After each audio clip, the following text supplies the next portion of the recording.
Bem-vindos! Sou a Tatiana e vocês estão dentro do invisível. Hoje começa o resumo de vários livros da série Biblioteca Oculta.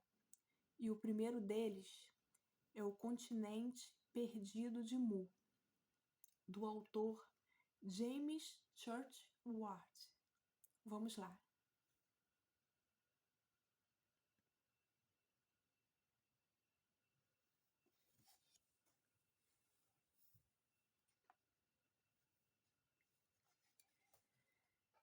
Capítulo 1 Alfa, o início.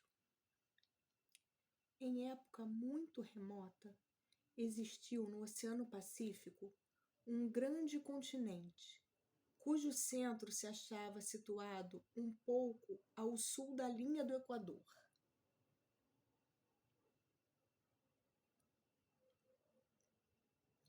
Este continente chamava-se Mu.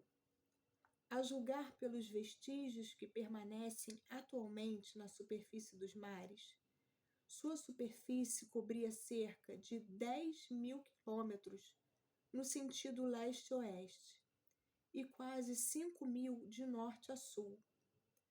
Todas as ilhas do Pacífico, isoladamente ou em arquipélagos, faziam outrora parte do continente de Mu, que foi devastado há cerca de 12.000 anos por um cataclismo.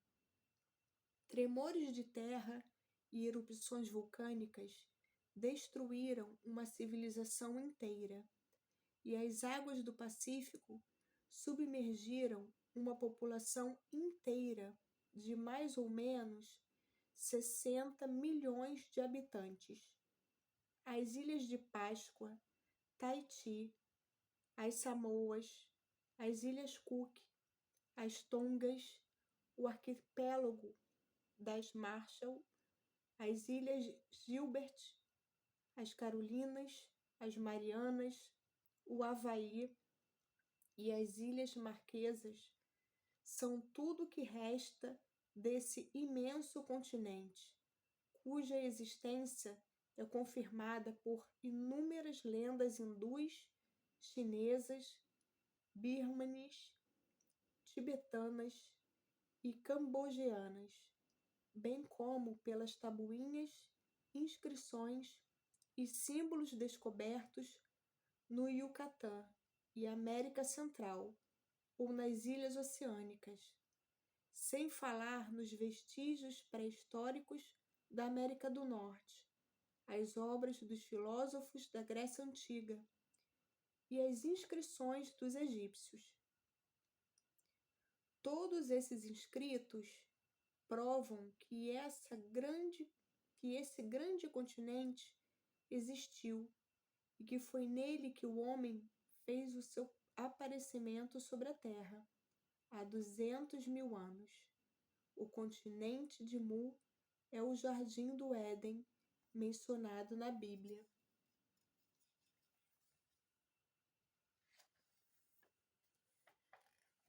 Quando da destruição de Mu, sua população era extraordinariamente civilizada e seus progressos científicos ultrapassaram tudo o que podemos conhecer atualmente, o que não é de admirar, considerando que esse povo tinha 200.000 anos de experiência, ao passo que o nosso conhecimento científico não vai além de 500 anos. As grandes civilizações dos antigos impérios orientais, Babilônia, Índia, Egito, etc., não eram senão os últimos lampejos da civilização de Mu. O Jardim do Éden não ficava na Ásia, mas sim sobre esse continente atualmente submerso no fundo do Oceano Pacífico. As narrações bíblicas da criação, os 7 dias e as 7 noites, não tiveram origem nas margens do Nilo, nem no Vale do Eufrates, mas sobre um continente desaparecido chamado Mu, a mãe pátria do homem.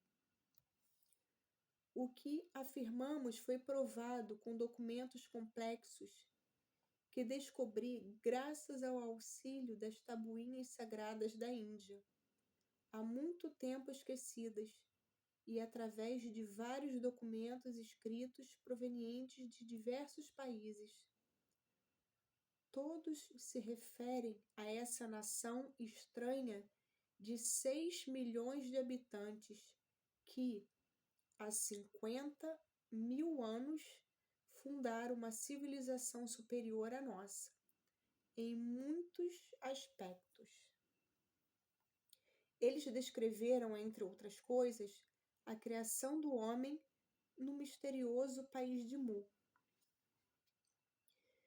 Para saber como foi conhecida a descrição original da criação, é preciso recuarmos no tempo, mais de 50 anos. Houve uma fome na Índia.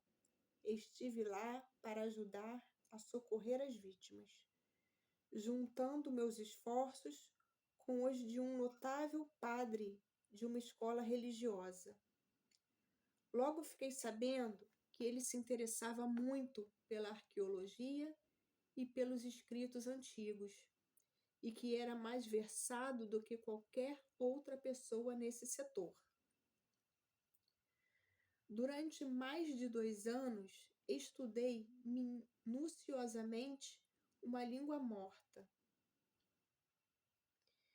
Disse-me que essa língua era conhecida por apenas mais 2 grandes sacerdotes da Índia. O que aumenta a dificuldade é que, aparentemente, as inscrições mais simples tinham significados ocultos destinados aos irmãos sagrados, os Naakaus, uma irmandade religiosa enviada pela Mãe Pátria às colônias para ensinar as escrituras sagradas, a religião e as ciências. Disse-me que existiam tabuinhas muito antigas nos arquivos secretos do templo. Acrescentou algumas palavras que espicaçaram a minha curiosidade no mais alto grau. Ele já me falara da lendária mãe pátria do homem, o misterioso país de Mu, mas deixou-me admirado agora, contando-me que acreditava que essas preciosas tabuinhas tinham sido escritas pelos Naakaus, tanto na Birmânia como na Mãe Pátria.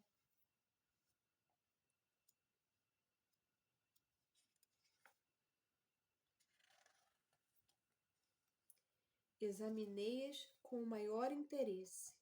Eram feitas de terracota, ao que parece, e muito empoeiradas. Limpei-as com o maior cuidado e tratei de decifrar as letras, que eram aquelas da língua morta que eu havia estudado com meu amigo. Passei vários meses traduzindo as tabuinhas, mas o resultado justificou amplamente meus esforços.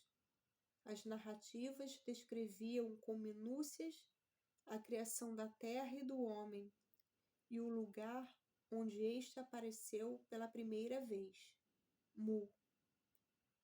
Quero agora estudar os escritos de todas as civilizações antigas, para compará-los com a lenda de Mu. Descobri que as civilizações da Grécia Antiga, da Caldeia, da Babilônia, da Pérsia, do Egito e da Índia haviam sido claramente precedidas pela civilização de Mu.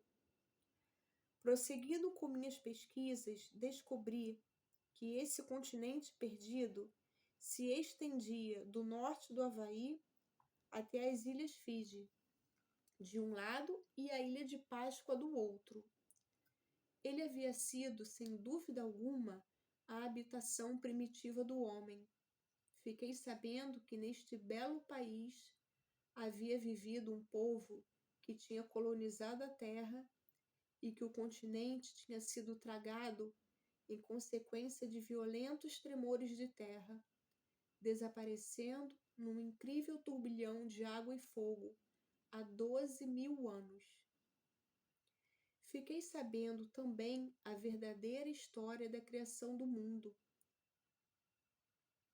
Acompanhei a rota dessa mesma história de Mu na Índia, onde se estabeleceram os primeiros colonos do continente desaparecido, da Índia ao Egito, do Egito ao templo do Egito ao templo do Sinai, onde Moisés a copiou, e de Moisés a tradução errada do livro de Esdra, 800 anos mais tarde.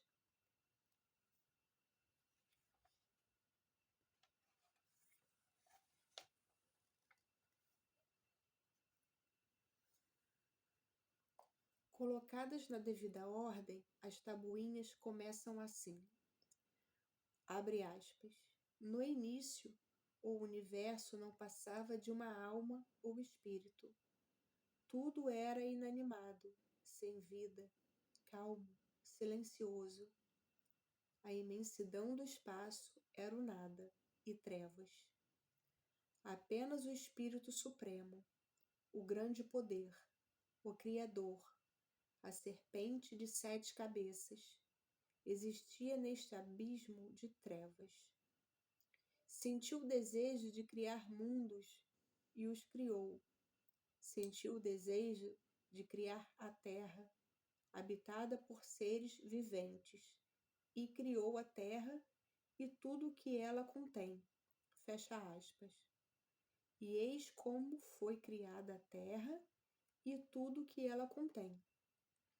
Abre aspas.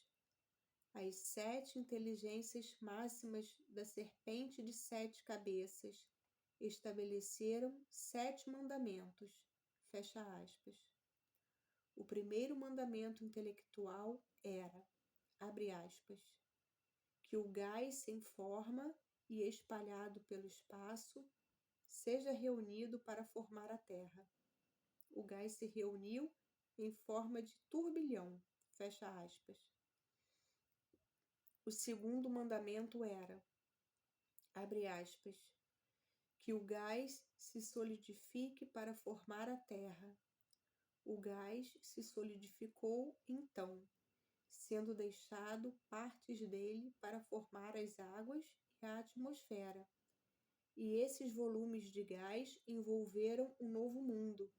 As trevas imperavam e não havia nenhum som, porque não havia ainda sido formada a atmosfera, nem as águas. Fecha aspas.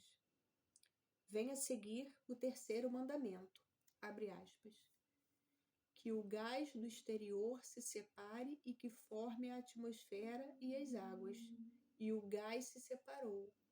Uma parte formou as águas que se espalharam pela superfície da terra e a cobriram, se bem que não aparecesse nenhuma ilha. O gás que não formou as águas passou a constituir a atmosfera, e a luz foi incluída nessa atmosfera. Fecha aspas.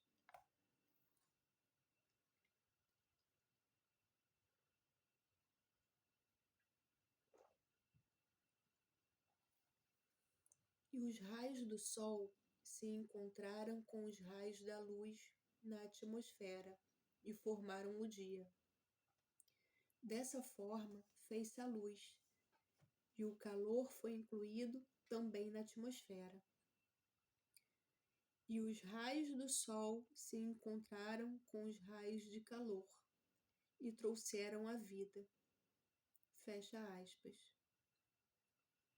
O quarto mandamento, abre aspas, que o gás que está encerrado no interior da terra a faça subir acima da superfície das águas. Então o fogo do centro da terra fez surgir as ilhas e os continentes, e as águas se afastaram. Fecha aspas. O quinto mandamento foi, abre aspas, que a vida apareça nas águas e os raios do sol se encontraram com os raios da terra, no lodo das águas e se formaram os ovos cósmicos, germes de vida, entre as células do lodo, e a vida surgiu desses ovos cósmicos, segundo o mandamento. Fecha aspas.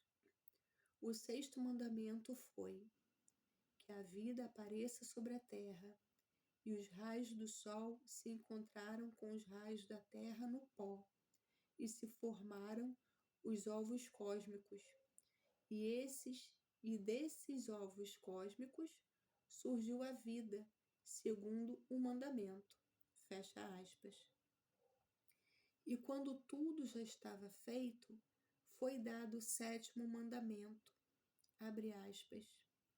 Criemos um homem à nossa imagem e se dê a ele o poder de reinar sobre esta terra. Fecha aspas. Abre aspas.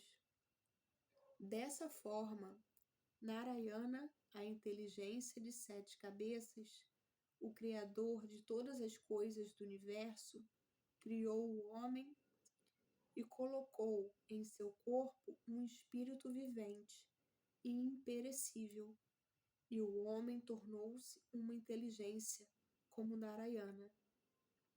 E a criação foi perfeita. Fecha aspas.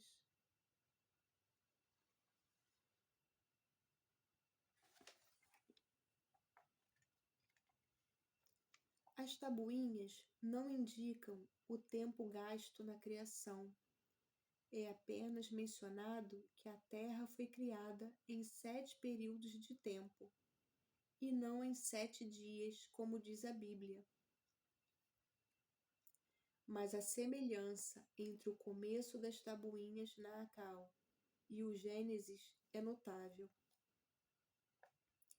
Mas o que quer dizer exatamente, abre aspas, a nossa imagem, fecha aspas? Não é certamente uma semelhança física. Ela se refere provavelmente aos poderes mentais e místicos, confirmados pela seguinte frase, abre aspas, desse ao mesmo o poder de reinar sobre a terra, fecha aspas. A Bíblia utiliza um bom símbolo quando fala do, abre aspas, sopro de Deus, fecha aspas. Seja ele qual for, é claro que isso significa os poderes especiais recebidos de Deus, podendo assim o homem ser considerado como uma parcela de Deus, como uma folha faz parte de uma árvore. O homem derivou de Deus e a ele deve retornar. No início de nosso estudo, meu amigo informou-me que seria impossível decifrar as tabuinhas e as inscrições antigas se não fosse conhecido o que ele chamava o idioma Naga-Maya, porque todos os escritos antigos que se referem a Mu estão nesse idioma, e porque todos os documentos Naacaus possuem um sentido oculto ou reservado, conhecido apenas pelos Naacaus. Durante quase 2 anos, estudei essa língua antiga e utilizei-a para decifrar as tabuinhas. Descobri o reflexo de seus ensinamentos na antiga literatura hindu e em outros documentos.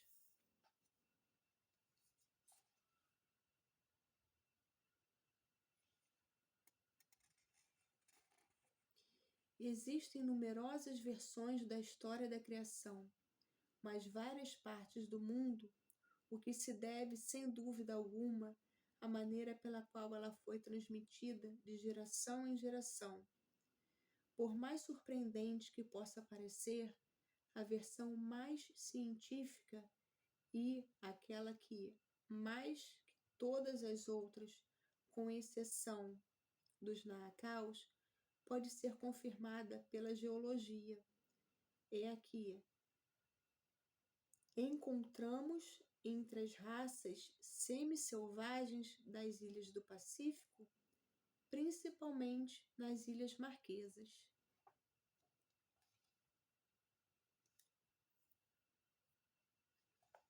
A verdade é que a lenda egípcia da criação, baseado na qual Moisés escreveu o Gênesis, foi traduzida da Índia quando os Naacaus chegaram como missionários no Egito para ensinar as 7 escrituras inspiradas e sacras, a religião e as ciências. Portanto, a história narrada às crianças na escola dominical e no catecismo em todo o mundo cristão hoje em dia tem sua origem no continente perdido de Mu.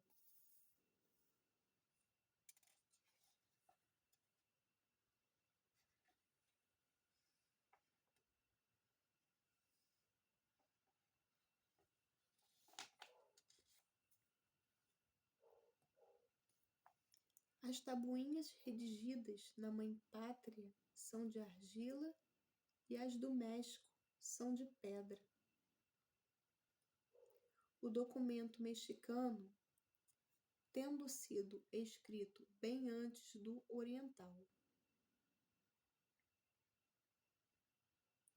O mandamento foi dado para que a lei e a ordem sejam estabelecidas em todo o universo.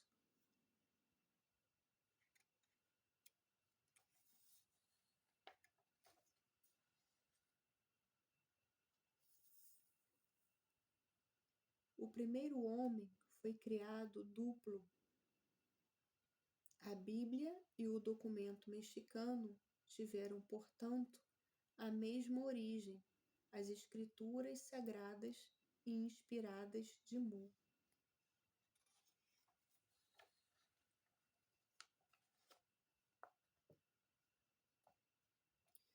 Lao Tse escreveu na China, no ano 500 a.C. Tal, a razão criou um. Este um tornou-se dois, e o dois produziu o três, e o três produziu todos os outros seres. Os antigos nunca deixaram de pensar na posteridade. Deixaram arquivos gravados na pedra ou na argila. Os sacerdotes de Sais falaram de sua sabedoria a Solon, o grego, e Plutarco a menciona. Muitos de seus escritos acham-se perdidos e espalhados, mas como em sua época essa sabedoria era universal, encontramos fragmentos da mesma em todos os recantos do mundo. Ao juntá-los, verificamos que eles se refazem e nos permitem esclarecer os mistérios da primeira grande civilização da Terra. As relíquias que provêm certamente de Mu, a Mãe Pátria, são muito raras. Tive a oportunidade de encontrar 2 que me parecem ter vindo de Mu. São 2 pequenas imagens simbólicas em bronze, que foram esculpidas na Mãe Pátria ou em uma de suas colônias, as antigas cidades de Uigur. Antes que a parte oriental desse imenso império fosse destruída pelo último cataclismo magnético, o dilúvio da Bíblia. Esse maremoto destruiu todo o país. Suas populações foram aniquiladas e as suas cidades ficaram submersas. A capital uigur jaz atualmente sob 15 metros de rochas, pedregulhos e saibro. Ela achava-se situada no centro do atual deserto de Gobi, onde só existem rochas porque tudo mais foi carregado pelo dilúvio.